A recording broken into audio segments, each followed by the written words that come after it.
Kembali di Cerdas Hukum pemirsa, bersama saya Egit Hapsari dan praktisi hukum Alvin Lin. Baik, kita lanjutkan dialog ke Pak Adi Nugroho selaku perwakilan atau kuasa hukum dari keempat terdakwa. Jika tadi kita menjawab pertanyaan sebelum jeda komersial, tadi sebetulnya bukti-bukti apa saja Pak Adi yang dihadirkan di persidangan? Ya, bukti-bukti yang paling membuat kami merasa bahwa ini bisa kami menangkan karena memang kasus ini tidak terlalu kuat di sisi mereka. Berdasarkan tuduhan mereka, yaitu perjudian online, kami tidak melihat ada bukti dari mereka bahwa mereka bisa menunjukkan alat bukti, yaitu untuk perjudiannya. Karena websitenya pun tidak ada ya? Tidak ada, websitenya tidak ada. Kemudian yang kedua, mereka juga tidak bisa membuktikan uang untuk perjudiannya. Karena memang mereka tidak bisa menangkap bukti itu, mengadakan bukti itu. Kemudian yang ketiga, mereka juga tidak menunjukkan siapa bandarnya. Karena di BAP nggak disebutkan siapa bandarnya. Kemudian yang keempat, pemainnya juga tidak diperlihatkan kepada kami siapa yang main, namanya siapa. Kemudian adakah terjadi, kalau memang itu jadi online, adakah terjadi transfer rekening dari si A si B sebagai bukti bahwa itu adalah pembayaran hasil judi di mana ada pemenangnya, ada yang harus store ke bandar, itu tidak bisa dibuktikan oleh para penuntut umum. Jadi ini yang membuat kami yakin bahwa bukti-bukti inilah yang bisa melepaskan mereka. Baik, Pak Alvin selaku praktisi hukum mungkin bisa memberikan pandangan. Ini kan sebenarnya pedomannya kan Kitab Undang-Undang Hukum Acara Pidana, tapi bagaimana mungkin ini bukti-bukti yang sangat minim kekuatannya ini, lantas kasus ini bisa sampai ke meja persidangan? Jadi gini ya, biar masyarakat cerdas dan tahu tentang hukum, bukti itu kalau berdasarkan pidana itu ada dua, ada barang bukti dan alat bukti. Ya biasa polisi ketika menangkap dia bilang, kami sudah memiliki barang bukti. Ada yang seperti itu bilang. Ya padahal kondisi penahanan itu memiliki dua alat bukti atau lebih. Alat bukti bukan barang bukti. Barang bukti dan alat bukti adalah dua hal yang berbeda. Contoh kalau barang bukti narkoba adalah pil ekstasinya misalnya, itu barang bukti, bukan alat bukti. Alat bukti diatur di dalam pasal 184 KUH Acara Pidana. Ya, 1 bukti keterangan saksi, 2 surat, 3 keterangan ahli, 4 keterangan terdakwa, dan kelima bukti petunjuk di situ. Ya, jadi ini pemirsa harus tahu tentang bukti, ada alat bukti dan barang bukti. Ada dua perbedaan ya. Nah, polisi baru bisa menetapkan tersangka atau naik sidik atau ditahan apabila memiliki dua alat bukti atau lebih. Nah, Pak Beni ini gimana selaku Kompolnas menanggapi bahwa ternyata yang disampaikan Pak Alvin tadi memang beda ya, alat bukti dan barang bukti, dan kemudian bagaimana bisa ini berlangsung proses hukumnya? Ya, yang pertama, apakah penasihat hukum mendampingi ketika proses penyidikan? Ikut mendampingi nggak? Bagaimana Pak Adi? Ini juga yang saya tadi lupa saya sampaikan juga. Dari awal proses ini, mereka tidak ditawarkan, bahkan tidak diperbolehkan oleh oknum untuk didampingi oleh kuasa hukum. Kami masuk, jujur aja, kami masuk di kasus ini, itu posisinya sudah di tengah-tengah. Posisi di mana para klien kami itu sudah naik menjadi terdakwa dan disidangkan. Kemudian berikutnya begini, berkas perkara ketika dikirim ke jaksaan, jaksa akan meneliti. Kalau jaksa melihat belum lengkap, akan dikembalikan dengan petunjuk. P19 itu namanya. Ketika nanti dikirim lagi dan dinyatakan lengkap P21, berarti jaksa yakin karena yang mau fight pembuktian di pengadilan itu jaksa, bukan penyidik. Biasanya jaksa di situ ekstra hati-hati untuk yakin dulu bahwa ini bukti cukup, bahwa ini nanti saya pasti bisa membuktikan di sidang pengadilan. Buat kami, karena mantan penyidik, jadi ngelihatnya, loh ada apa ini? Kok sampai jaksa P21 kemudian bebas? Karena ketika vonis bebas, jaksa ada sanksi. Itu. Jadi hati-hati sekali. Baik, dari Pak Alvin mungkin bisa menanggapi mengapa ini bisa sampai lolos ke P21. Mungkin ini apakah kerja sama atau koordinasi antara polisi dan jaksanya ada miss atau seperti apa kiranya Pak? Jadi kalau saya dengar keterangan dari Pak Adi ya, dan dari apa berkas yang saya lihat, saya pelajarin itu, tadi untuk menetapkan menjadi tersangka atau bisa naik ke penuntutan, di jaksa itu sebutnya tahap penuntutan, itu harus ada minimal 2 alat bukti dari 5 itu. Nah diambillah keterangan saksi, mungkin salah satunya, sama yang kedua keterangan ahli. Keterangan saksi ini tadi yang seperti Pak Adi bilang, ya ada kemungkinan dugaan rekayasa di BAP tersebut. Sehingga keterangan saksi inilah alat bukti yang menyebabkan seorang bisa naik P21. Kedua adalah keterangan ahli. Nah, keterangan ahli, mohon maaf, kadang di kepolisian atau di kepenyidikan itu ketika diperiksa, tergantung ahlinya itu seperti apa. Ya, jadi contoh gini, kita melihat satu perkara, ada ahli yang dihadirkan oleh polisi bilang A, ahli yang dihadirkan oleh penasihat hukum bilang B, yang bertolak belakang. Jadi yang A yang dihadirkan polisi bilang, oh ini pidana. Tapi ada ahli yang digunakan oleh penasihat hukum, dia bilang ini bukan pidana.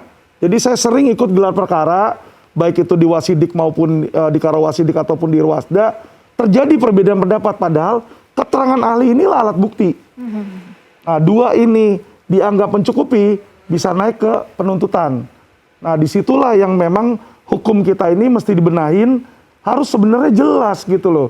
Baik. Ini menurut ahli pidana atau bukan? Kalau ada yang satu bilang pidana, satu bilang bukan, satu bilang pidana, bisa aja orang bener jadi salah, tapi bisa juga orang salah jadi dibebasin. Baik, itu dia ya, memang sisi lain dari hukumnya sendiri. Baik, pemirsa, sebelum kita melanjutkan dialog, kami memiliki data mengenai laporan kasus kejahatan cyber sepanjang tahun 2020. Direktorat Tindak Pidana Cyber Bareskrim Polri menerima 2.259 laporan kasus kejahatan cyber sepanjang Januari hingga September 2020. Penyebaran konten provokatif merupakan yang paling banyak dilaporkan, yakni sebanyak 1.048 kasus. Diikuti oleh 649 penipuan online, 208 pornografi, 138 akses ilegal, 71 manipulasi data, 39 pencurian data atau identitas, dan 32 kasus soal perjudian. Pak Benny, selaku Kompolnas, ini kan dari Polri sendiri memang sudah ada direktorat khusus ya yang menangani kejahatan cyber ini. Lantas bagaimana sejauh ini langkah-langkah yang dilakukan, Pak? Kami melihat bahwa perkembangan terkini dengan kemajuan teknologi, tadi sudah disampaikan, di satu sisi ada kemanfaatan, tapi di sisi lain para penjahat ini juga memanfaatkan teknologi. Saya sering menggunakan istilah di atas langit ada langit. Jadi mereka begitu muncul teknologi baru, dia sudah langsung berpikir bagaimana antinya. Muncul handphone, produk ini, mereka udah langsung mikir.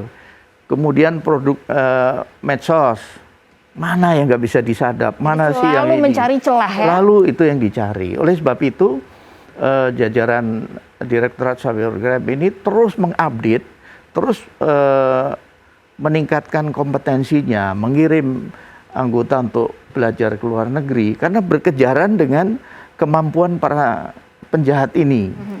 Oleh sebab itu memang Polri perlu mengantisipasi ini dengan mendukung tidak hanya sarana prasarana tapi juga anggaran plus SDM yang memadai.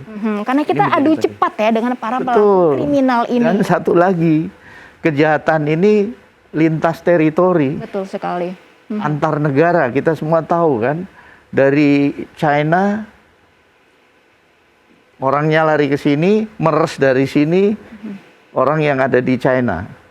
Baik, karena teknologi ini tidak mengenal barrier ya, dan teknologi ini seperti dua mata pisau ya. Betul. Baik Pak Benny. Pemirsa, sebelum melanjutkan dialog, kami memiliki informasi terkait grafis seputar mitos atau fakta terkait jual beli data pribadi. Mitos dan fakta ini akan dijawab oleh ahli perbankan kita, Bapak Aminuddin. Transaksi hanya bisa dilakukan oleh pemilik rekening yang terdaftar. Ini mitos atau fakta, Pak Amin? Kalau secara fakta, transaksi di perbankan apalagi ya, dengan menggunakan rekening, itu kan ada verifikasi layeran gitu ya. Artinya ada verifikasi 1, ada verifikasi 2 yang itu hanya diketahui oleh pemilik rekening. KYC-nya begitu ya? Betul, ada privacy, numbers kode tertentu yang hanya dimiliki oleh pemilik dan itu hanya bisa diketahui oleh pemilik. Itu faktanya. Baik, poin berikutnya yang mungkin harus dijawab, transaksi tetap bisa dilakukan saat rekening terblokir. Ini mitos atau fakta, Pak Amin? Menurut saya mitos ya, karena kalau rekening sudah terblokir, itu by system, itu sudah ya lapisan yang dibuat di internal bank itu tidak hanya satu lapis, berlapis-lapis. Jadi kalau manakala katakanlah kita sebagai customer menghubungi bank, kemudian mengatakan ada kejanggalan dengan rekening saya, kemudian minta diblokir. Nah saat itu juga bank pasti sudah melakukan pemblokiran, dan sekali diblokir itu rekening sudah tidak bisa digunakan untuk transaksi apapun itu. Baik, poin berikutnya yang mungkin harus dijawab, identitas yang masuk daftar hitam atau blacklist ini tidak dapat buka rekening lagi. Ini mitos atau fakta? Di perbankan itu sangat rigid, aturannya sangat ketat. Ya, proses due diligence, kemudian proses know the customer itu berlapis-lapis, minimal 2 lah. Ketika seseorang akan membuka rekening, itu cross check-nya dilakukan oleh staf yang berhubungan langsung dan juga oleh atasannya. Dan itu begitu sudah masuk ke dalam daftar hitam, itu rasanya kok sulit sekali untuk kemudian bisa membuka rekening. Kecuali ada permintaan dari penegak hukum. Kebanyakan berdasarkan pengalaman itu kan daftar hitam itu ada dalam 2 kategori ya. Yang pertama itu kalau kita bicara transaksi yang sifatnya uang yang dipercayakan oleh nasabah kepada bank, itu yang sering terjadi adalah di rekening giro. Kita pasti sering dengar cek kosong, giro kosong, itu menyengaja untuk melakukan transaksi, sebenarnya rekening udah nggak ada, itu pasti akan diblokir oleh bank dan masuk dalam daftar hitam. Yang kedua adalah yang sering kejadian, dia punya tunggakan. Atau dia apa saja ya bentuk pinjaman, entah itu kartu kredit, entah itu pinjaman apapun, kalau dia sudah masuk dalam daftar hitam bank, rasanya sulit kemudian dia akan membuka rekening di tempat yang sama. Kita lanjut ke poin selanjutnya, rekening dapat dijadikan transit transaksi ilegal. Ini mitos atau fakta? Kalau kaitannya dengan kasus ini kan menjadi fakta di persidangan kalau kemudian ternyata rekening itu digunakan oleh oknum untuk transaksi-transaksi yang ya tadi kalau kita kaitan dengan entah pencucian uang, entah judi online dan sebagainya.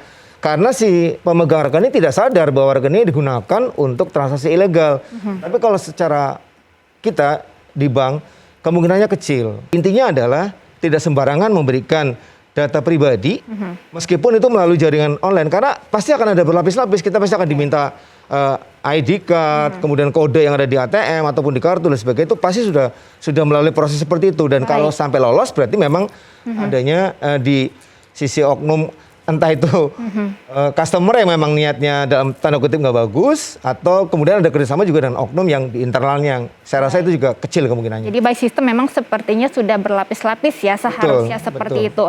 Nah kita ke Kompolnas, Pak Beni, ini kita lihat fenomena jual beli data pribadi, jual beli data rekening, ini sebetulnya kaitannya dengan TPPU atau tindak pidana pencucian uang tuh sejauh apa Pak? Salah satu modus untuk pencucian uang, ada namanya layering dan sebagainya, mereka berusaha untuk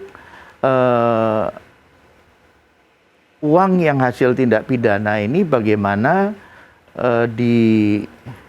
istilahnya dicuci ya, sehingga menjadi uang yang nanti masuk dalam bisnis yang legal. Ini banyak terjadi. Nah, untuk melalui proses itu supaya tidak mudah terlacak, bisa nanti transit di satu rekening, di mana rekening ini adalah rekening yang hasil datanya hasil dibeli tadi, kemudian baru pergi ke tempat lain.